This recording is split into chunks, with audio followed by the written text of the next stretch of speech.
ఆయన ఉరుము కురిపించును, అగ్ని గంధకములను వడగాలియు పానీయ భాగమును దుష్టుల మీద ఆయన ఉరుములు కురిపించును, అగ్ని గంధకములను వడగాలియు వారికి పానీయ భాగమగును. దుష్టుల మీద ఏం చేస్తాడు? యెహోవా నీతిమంతుడు, ఆయన నీతిని ప్రేమించువాడు. యథార్థవంతులు ఆయన ముఖ దర్శనము చేసేదరు. నీతిమంతులు ఎవరైతే ఉంటే దేవుని ముఖ దర్శనాన్ని చూస్తారు. నీతిమంతులు కాకపోతే దేవుని ముఖ దర్శనాన్ని చూడలేదు, అవకాశం లేదు. అందుకనే సరి చేసుకోవాలి. మనము న్యాయంగా ఉంటూ ఉన్నామా, అన్యాయంగా ఉంటూ ఉన్నామా, మనుషులను బట్టి ఆలోచన చేస్తూ ఉన్నామా, దేవుని వాక్యాన్ని బట్టి మనం నడుచుకుంటూ ఉన్నామా అని మనల్ని మనము పరిశీలన చేసుకోవాల్సినటువంటి మానవులుగా ఇక్కడనే మరణము కాకముందే మనం ఏం చేయాలి? సరి చేసుకోవాలి. మరణము రుచి చూడక బ్రతికే నరుడెవరు, కలకాలము ఇలలో ఉండే స్థిరుడెవడు. చిన్న పెద్ద తేడా లేదు మరణానికి, చిన్న పెద్ద తేడా లేదు. కులమతాలు అతీతము కావు. అంటే మనం ఎప్పుడు వెళ్ళిపోతామో తెలియదు. న్యాయమా అన్యాయమా, దేవుని వాక్యానుసారమైనటువంటి ఉన్నటువంటి వారిని దేవుని వాక్యం తెలియపరుస్తున్నది ఏమిటి అని అంటే, మరి 11:6 తెలియపరుస్తున్న విషయాన్ని చూస్తే, దుష్టుల మీద ఆయన ఉరుములు కురిపించును, అగ్ని గంధకములను వడగాలియు వారికి పానీయ భాగమగును. యెహోవా నీతిమంతుడు, ఆయన నీతిని ప్రేమించువాడు. యథార్థవంతులు ఆయన ముఖ దర్శనము చేసేదరు. యథార్థంగా ఉండాలి, నీతిగా ఉండాలి. దేవుడు నీతిమంతుడు కాబట్టి మనం కూడా నీతిగా ఉండాలి. 58వ కీర్తన 3వ చరణాన్ని చూద్దాం. తల్లి కడుపున పుట్టినది మొదలుకొని భక్తిహీనులు విపరీత బుద్ధి కలిగి ఉందురు. పుట్టిన తోడనే ఎక్కడుంటారంటమ్మా? పుట్టిన తోడనే అబద్ధములాడుచు తప్పిపోవుదురు. తల్లి కడుపున పుట్టినది మొదలుకొని భక్తిహీనులు విపరీత బుద్ధి కలిగి ఉందురు. పుట్టిన తోడనే అబద్ధములాడుచు తప్పిపోవుదురు. విపరీతమైన మాటలు ఎవరితోటైతే ఉంటే వాళ్ళ దగ్గర దోషం ఉండక మానదు. మనకైతే ఎవరిని ఇష్టపడతాము ఈ లోకంలో అంటే, పిల్లలు ఉన్నారు అనుకోండి, మన పిల్లలు ఉన్నారు అనుకోండి, చాకచక్యంగా ఈ ప్రపంచంలో ఈ లోకంలో ఎక్కడైనా తిరిగి మాట్లాడి వస్తుంటే, ఏం పిల్లగాని కన్నావమ్మా నీవు అని అంటే తల్లి సంతోషపడు. ఏం పిల్లగాని కన్నావయ్యా అంటే తల్లి సంతోషపడు. కానీ వారు ఎటువంటి ఆలోచన కలిగి ఉంటారంట? పుట్టుకతోటే విపరీతమైన బుద్ధి కలిగి పుడతారంట. మళ్ళీ చదువుతుంది ఆ మాట. తల్లి కడుపున పుట్టినది మొదలుకొని భక్తిహీనులు విపరీత బుద్ధి కలిగి ఉందురు. పుట్టిన తోడనే అబద్ధములాడుచు తప్పిపోవుదురు. పుట్టిన తోడనే అబద్ధములాడుచు తప్పిపోవుదురు. దేవుని వాక్యం చెప్తుంది మనం తప్పిపోకూడదు అని చెప్తుంది. లూకా 19:10 చెప్పబడినట్టుగా, నశించిన దానిని వెతికి రక్షించడానికి మనుష్య కుమారునిగా లోకానికి యేసు ప్రభువారు వచ్చి ఉంటూ ఉన్నారు.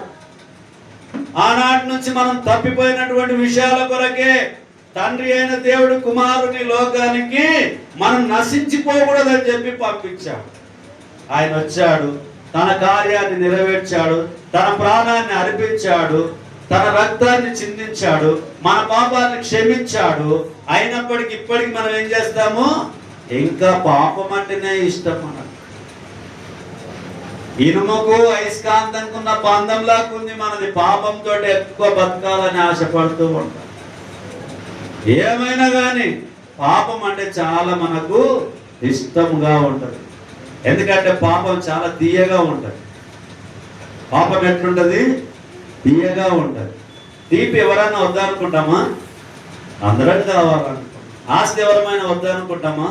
అందరం కావాలనుకుంటాం. ఎండి బంగారు వజ్రాలు ఎవరన్నా వద్దనుకుంటామా? అదరము కావాలనుకుంటాం. కానీ వాక్యం ఏమని చెప్తుంది? ఎండి బంగారముల కన్నా విలువైనది దేవుని వాక్యాన్ని కొని ఉంచుకోమని చెప్పి, సత్యాన్ని అమ్మివేయక కొని ఉంచుకోమని చెప్పి చెప్తుంది. కానీ వాక్యానికన్నా ప్రాముఖ్యత దేనికి ఇస్తాం? మనము లోకంలో ఉన్న ధనానికి ఇస్తాం. కాబట్టి ప్రియులారా, మనల్ని మనం సరి చేసుకోవడానికి, ఇక్కడనే సరి చేసుకోవడానికి మరి మనం ఉండాలి. అంతేకాకుండా 119వ కీర్తన 155వ చరణాన్ని చూద్దాం. భక్తిహీనులు నీ కట్టడాలను వెతుకుటలేదు గనుక రక్షణ ఎక్కడుందంటమ్మా? దూరంగా ఉంది. 53 నుంచి చదువుతండి. నేను నీ ధర్మశాస్త్రమును మరచువాడను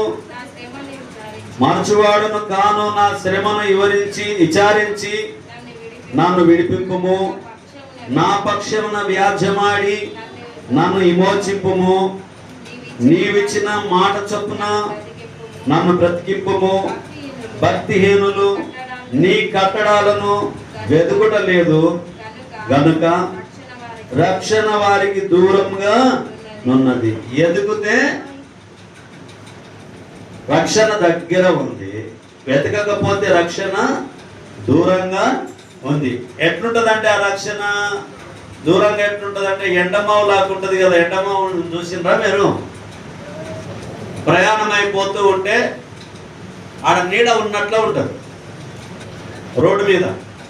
అనిలకి బాగా తెలుసు, రోడ్డు మీద తిరుగుతుంటాడు కాబట్టి, ప్రయాణం ఉంటాడు కాబట్టి, డ్రైవింగ్ ఫీల్డ్లో ఉన్నటువంటి వాళ్ళకి అది బాగా తెలుసు. ఎందుకంటే రోడ్డు మీద నీడ ఉన్నట్లనే, నీళ్లు ఉన్నట్లనే కొడుతుంది, కానీ దగ్గరికి పోతే ఏం లేకుండా. అంటే రక్షణ ఎట్లుంటుందంట? దూరం అయిపోతుంది అని చెప్పి దేవుని వాక్యము తెలియపరుస్తుంది. భక్తిహీనులు నీ కట్టడాలను వెతుకుటలేదు గనక రక్షణ వారికి దూరముగానున్నది. యెహోవా నీ కనికరములు మితిలేనివి. నీ న్యాయ విధులను బట్టి నన్ను బ్రతికింపుము. నన్ను తరుము వారునుగా నా విరోధులను అనేకులు అయినను నీ న్యాయ శాసనముల నుండి నేను తొలగక ఉన్నాను. ద్రోహులు చూచి నేను అసహించుకొంటిని. నీవిచ్చిన మాటను వారు లక్ష్య పెట్టరు. యెహోవా చిత్తగించుము. నీ ఉపదేశములు నాకెంతో ప్రీతికరములు. నీ కృప చొప్పున నన్ను బ్రతికింపుము. నీ వాక్య సారాంశము సత్యము. నీవు నియమించిన న్యాయ విధులన్నీ నిత్యము నిలుచు. వాక్య ప్రకారంగా ఎవరమైతే బ్రతుకుతామో ఏమైతాడంట? ఎప్పుడు నిత్యము నిలుస్తావా. కాబట్టి న్యాయ విధులు ఎలా ఉండాలి అంటే నిత్యము నిలిచేవారిగా మనం ఉండాలి. నిత్యం నిలువల్లా కొద్ది కాలం ఉండాలమ్మా. చాలా వరకు చిన్నపిల్లలు వస్తారు కదా, చర్చికి వస్తారు కదా, కొద్దిసేపు బాగుంటారు, కొద్దిసేపు అల్లరి చేస్తారు, కొద్దిసేపు మర్చిపోతారు, కొద్దిసేపు కంటద వాక్యం చెప్తారు, కొద్దిసేపు పాటలు పాడుతూ ఉంటారు, కొద్దిసేపు అయినాక నిద్రపోతూ ఉంటారు. మనం క్రైస్తవులమైనటువంటి మనం, దేవుని నమ్మినటువంటి బిడ్డలమైనటువంటి మనం ఏం చేయాలి? న్యాయ విధులను అనుసరించి నడుచుకోవాలి. నీ వాక్యము నా పాదములకు దీపమును, నా త్రోవలకు వెలుగై ఉన్నది. ఆ వెలుగు క్రీస్తై ఉంటున్నాడు, మనల్ని నడిపించే క్రీస్తై ఉంటూ ఉన్నాడు. కాబట్టి న్యాయ విధులను మనం మర్చిపోకుండా దేవుని చిత్త ప్రకారంగా రక్షణ దూరంగా ఉంది అని చెప్పబడుతుంది. రక్షణ దూరం కాకుండా దగ్గర కావాలంటే నీతిని అనుసరించి నడుచుకోవాలి. 145వ కీర్తన 20వ చరణాన్ని చూద్దాం. యెహోవా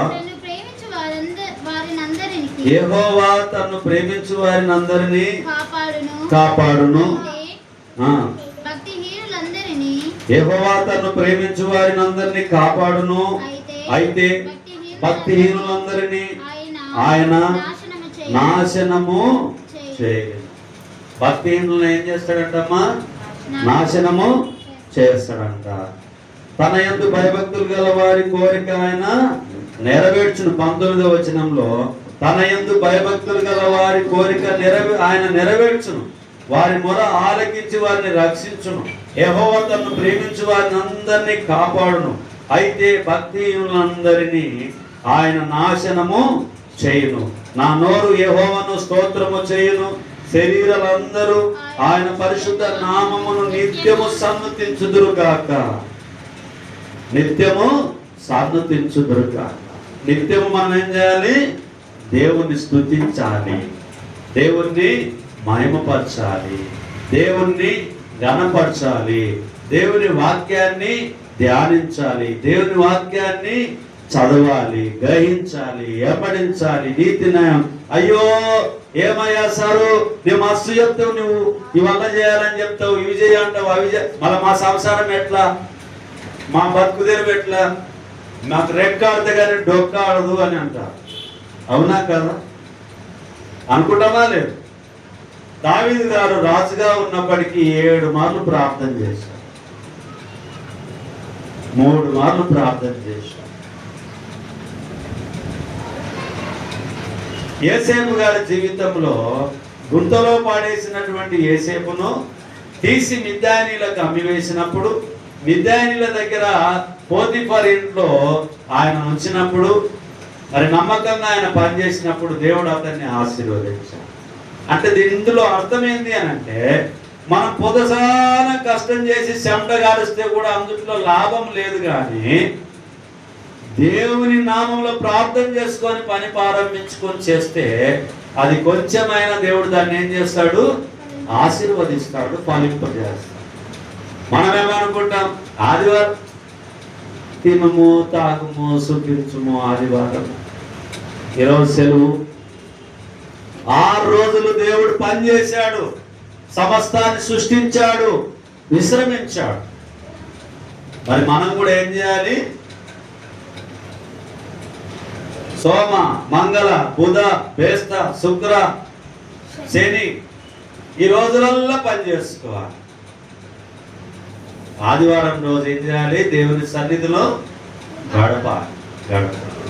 నీ దేవుని సన్నిధిలో కనబడుము, నీవు సిద్ధపడుము. మనం దేవుని సన్నిధిలో ఆదివారం తప్పకుండా ఏం చేయాలి? దేవుని సన్నిధిలో ఉండాలి. నెమ్మదిగా ఉంటది. క్రైస్తవులు ఎందుకు బాగున్నారు ఈ భూమి మీద అని ఆలోచన చేస్తే ఆదివారం సెలవు తీసుకుంటారు కాబట్టి వారు మిగిలిన రోజుల టెన్షన్లు అన్నీ మర్చిపోతారు. ఆదివారం దేవుని సన్నిధికి వస్తారు కాబట్టి వారంలో జరిగినటువంటి ప్రతి పొరపాటును సరి చేసుకోవడానికి ప్రయత్నము చేస్తారు. అందుకొరకే క్రైస్తవులు నెమ్మదిగా ఉంటారు.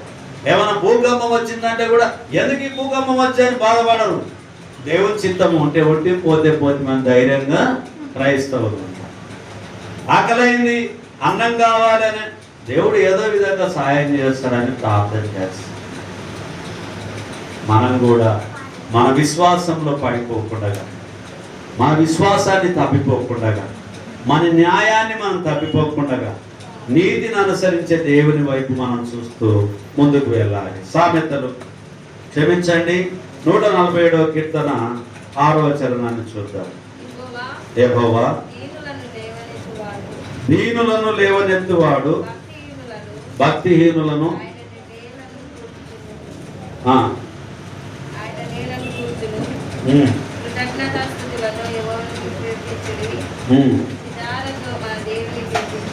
చూడండి. యెహోవా దీనులను లేవనెత్తువాడు, భక్తిహీనులను ఆయన నేలను కూల్చును. ఏం చేస్తాడంట? నేలను కూల్చును. భక్తిహీను 128వ కీర్తనలో కూడా చెప్పబడింది కదా. ఏమని చెప్పబడింది?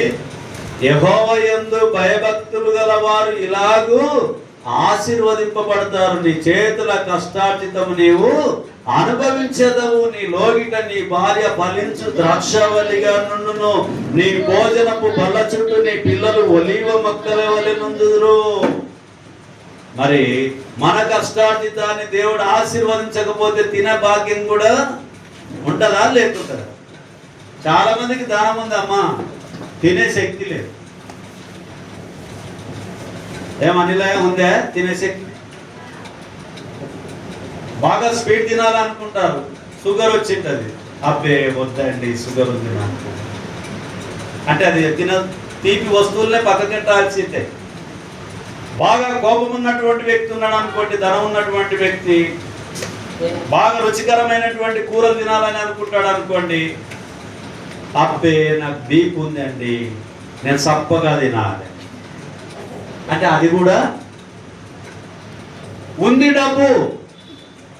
నోటికి రుచి లేనటువంటి జబ్బు ఉంది డబ్బు, నోటికి రుచి లేని ఆహారాన్ని లోపలికి దొబ్బు. ఇదే పరిస్థితి. డబ్బుంటే అదొక సమస్య, డబ్బు లేకుంటే ఇదొక సమస్య. డబ్బు లేని వాళ్ళ వల్ల మనం ఏం చేస్తామనంటే డబ్బున్న వాళ్ళ వైపు చూస్తాం, ఇట్లా బతకల్లా బతుకుతే అని ఇట్లా చూస్తాం. మనం నా బతికేమన్నా బతుకా ఇది అని అనుకుంటాం. ఆ డబ్బు ఉన్న వ్యక్తి బిల్డింగ్లోకి వెళ్ళి ఏం చూస్తాడనంటే, అరే ఏమరా సెల్ల బట్టేసుకొని కింద పడుకొని సుఖంగా నిద్రపోయిండేమరా, ఆ భార్య పిల్లలు నెమ్మదిగా నిద్రపోయారేమరా, నాకేమో నిద్ర వస్తలేదు, బీపీ ఎక్కువై షుగర్ ఎక్కువై ఆస్తి ఎక్కువై ఎవడొచ్చి చంపేస్తాడో ఎవడు దోసుకుపోతాడో అని టెన్షన్ మీద నిద్ర వస్తలేదు, వాడేమో ప్రశాంతంగా పడుకున్నాడు కదరా పరిస్థితి లేకున్నా కూడా అని అనుకుంటారు. అంటే ఇప్పుడు చెప్పండి ఎవరు గొప్ప వాళ్ళు భూమి మీద? ఆకలి దప్పులు గలవారు ధన్యులు, వారు దేవుణ్ణి చూచెదరు. ఏమీ లేకపోయినా మనం ఎవరిని కలిగి ఉన్నాము? దేవుణ్ణి కలిగి ఉన్నాం. కాబట్టి మనం సంతోషంగా ఉండాలి లోకంలో. ఆయనను చూసి మనం సంతోషపడాలి, దేవుణ్ణి చూసి. కానీ ఈ కోటీశ్వరులను చూసి బాధపడద్దు, వాళ్ళలాగా మనం ఉండాలని అనుకోవద్దు. ఎందుకు అని అంటే, ఇద్దరు భార్య భర్తలు ఉన్నారు అనుకోండి, భార్య అంటదంట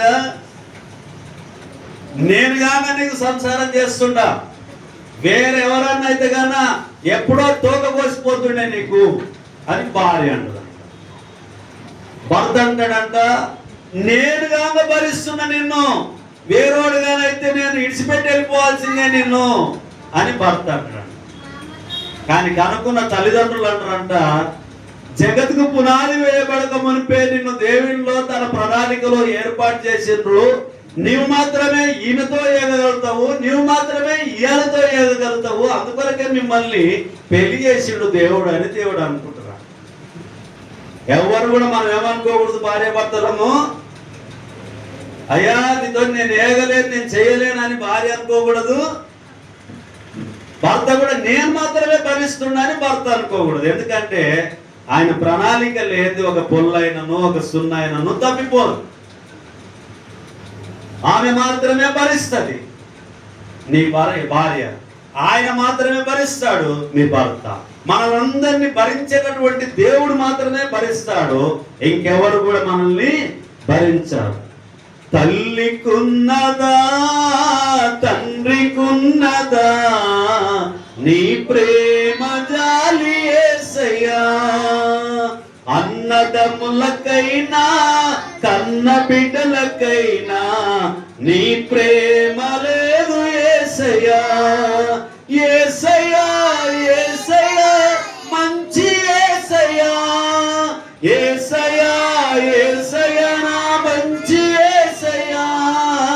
తల్లికున్నదా తండ్రికున్నదా నీ ప్రేమ జాలి యేసయ్యా. ఎవరికి కూడా దేవునికి ఉన్నటువంటి ప్రేమ లేకుంటది, ఎవరికి కూడా దేవునికి ఉన్న ప్రేమ లేకుంటది. కాబట్టి దేవుని కన్నా ఎక్కువ మనం దేన్ని కూడా ప్రేమించకుండా దేవుని చిత్త ప్రకారంగా ఈ లోకంలో బ్రతికే వారిగా ఉండాలి. అమ్మా నీకు ఇచ్చినటువంటి భర్తను నువ్వు గౌరవించు, అమ్మా అన్న నీకు ఇచ్చినటువంటి భార్య నిన్ను గౌరవించు, దేవుడు చేసిన ప్రణాళికనైనా నేను తప్పించుకోను అని చెప్పి ఆలోచన చేయాలి. నేను మాత్రమే అని అనుకుంటే రెండో పెళ్లి చేసుకున్న వాళ్ళని కూడా చాలా మందిని చూస్తాం. ఈ అమ్మని ఇడిచిపెట్టి ఇంకొక ఆమెను చేసుకుంటే ఆమె మొత్తం ఈ బాధ, ఆమెతోటి ఏగలేం మనం. ఎందుకంటే తుంటిడిసి మొద్దెత్తుకున్నట్లయితే ఫస్ట్ ఏమో ఒక తుంటు ఉంటుంది, చిన్న తుంటు. రెండో ఆమె అయితే మొద్దు అవుతుంది ఆయన. ఎందుకంటే అప్పుడు అనుకుంటాడు ఆయన, అరే అరే పోయి నేను తుండిడిసి మొద్దెలుకుంటే కదరా అని అనుకుంటాడు. ఆమె గిన్నెలు దోముకుంటే అందుకొరకే ఆయన తోక పోసిపోయింది ఏమో 500 మొగునికి. అందుకొరకే బిస్తం లేపేసింది ఆయమ. రెండో ఆయమతోటి ఏగలేరు. భర్త కూడా రెండో భర్తకు భార్య ఏగలేరు. ఫస్ట్ జంటనే బెస్ట్ జంట. ఈ జీవితంలో ఎవరికైనా మొదటి జంటనే బెస్ట్ జంట. ఫస్ట్ ఇంప్రెషన్ బెస్ట్ ఇంప్రెషన్, అంతే కదమ్మా. మొదటి భార్యనే గొప్పది, మొదటి భర్తనే గొప్పవాడు. దీనికన్నా అది బాగుంటుందని అనుకుంటే కాదు. ఒక ఆయన బస్ స్టాండ్లో ఉండడానిక ఒక పెద్ద బస్సు వచ్చిందంట. పోనీక ప్రయాణం అయ్యిండు. పోదాంలే ఇంకెంతసేపు అయినాక ఈ బస్ కన్నా ఇంకొక బస్సు బాగా వస్తుందని అనుకున్నాడు అంట. ఇంకో బస్సు వచ్చింది. ఈ బస్ కన్నా ఇంకో బస్సు కూడా బాగా వస్తాను. లాస్ట్కు లోకల్ బండి వచ్చిందంట. ఆ లోకల్ బండి చూడమ్మా 3 గంటలు తిప్పుకొని ఊరికొచ్చిందంట. ఎప్పుడే కానీ ఫస్ట్ చాలా బెస్ట్గా ఉంటుంది. మీకు ఇచ్చినటువంటి భార్యను మీరు గౌరవించండి. వారు చేసిన అన్నాన్ని ఎంత బాగా చేసావని మెచ్చుకోండి. వారు చేసిన కూరను అబ్బా ఎంత అద్భుతంగా తయారైంది మీ చేతిలో కూర అని ఒప్పుకోండి. అప్పుడే ఆమె నొచ్చుకోకుండా మెచ్చుకుంటే సంతోషం. ఆడపిల్లలకు బలహీనత ఏంటని అంటే మెచ్చుకోవాలి. మనం వాళ్ళు అదే బలహీనత కొరకు ఎదురు చూస్తుంటారు. వాళ్ళు గిన్నెలు తోమి బువ్వ వండి కూర చేసి ప్రయాసపడి చెమటగాడ్చి ముందర తెచ్చి భర్తకు పువ్వ పెట్టినప్పుడు ఏమని బాగుంది అని అంటే బాగాలేదంటే పెద్ద సమస్యనే. బాగాలేదంటే పెద్ద సమస్యనే. బాగాలేకపోయినా ఏమనలే భర్త అబ్బా ఇంత రుచి నేను ఎప్పుడు తినలే, బాగుంది, మా అమ్మ గుర్తొచ్చింది నీవు చేస్తే వంట అంటే ఆమె జన్మం ధన్యమైంది. ఇంకా ఏమైనా చేయాలి నా భర్త కానీ ఆలోచన కలిగి ఉంటుంది. ఏం కూర చేసినావని గిన్నెగానే తీసి పడేస్తే ఇంతకన్నా కమ్మని కూరలాగా నువ్వేం తెచ్చి పెట్టినావని అడుగుతుందా. కాబట్టి భార్యతో పని చేయించుకోవాలంటే భార్యను మెచ్చుకోవాలి. అలాగనే భర్త దగ్గర పని తీసుకోవాలంటే కూడా వచ్చిన వెంటనే చెప్పాడు నీళ్ళు ఇచ్చి, అయ్యా నువ్వు చాలా కష్టపడ్డావయ్యా, ముద్ద అన్నం తినయ్యా అని చెప్పి భర్తను ఎప్పుడైతే భార్య అంటదో ఆ భర్త చేసిన కష్టం వల్ల మర్చిపోతాడు. భర్త గాది లాంటి వాడు. ఎటువంటి వాడు అయ్యా సవరయ్య గారు? భర్త గాది లాంటి వాడు. ఎంత బరుగానే మోస్తాడు తన కుటుంబం కొరకు. అమాలి పని, కూలి పని, నాలి పని, మురికి పని, వడ్రంగి పని, వంట పని, ఏ పనైనా చేస్తాడు. తన కుటుంబం కొరకు గాడిలాగా కష్టపడతాడు భర్త. ఇంటికి వచ్చిన తర్వాత ఒకవేళ భార్య ఆయన గాన సరిగ్గా వేయకపోయానుకో, కూర వేయకపోయానుకో, ఆ మోసిన బరగల తింపుతాడు కొట్టి. ఆ మోసిన బరగల తింపుతాడు. నేను ఇంత కష్టపడేస్తే ముందు వేయకపోతే నా బతికేందుకు నీవెందుకు అని చెప్పి ఆ బరగల తీరుస్తాడు. కాబట్టి ప్రియమైన భార్యలారా ఒకరినొకరు గౌరవించుకోండి. మీ భర్తను ఇంకా పని చేయించుకోండి. ఇంకెంత బరుగేయండి, మోస్తాడు ఆయన, బువ్వ పెట్టి పని చేయించుకోండి. భార్యల దగ్గర కూడా ఇంకా అనేక వంటలు చేయించుకోండి, మెచ్చుకోండి. అలా చేసుకోవడం వల్ల నీతి న్యాయములు సరిగ్గా జరుగుతాయి. న్యాయం జరగాలి. దేవునితో ఎట్లుండాలి? భార్యలు భర్తలు ఫలించి అభివృద్ధి పొంది విస్తరించి భూమిని నింపి దేవుని నీతి న్యాయములు జరిగించే వారిగా మనం ఉండాలి. ఇంకా కొన్ని మాటలు చూసుకొని వాక్య భాగాన్ని మనం ముగిద్దాం. సామెతలు 11వ అధ్యాయము 21వ అధ్యాయము 12వ వచనం.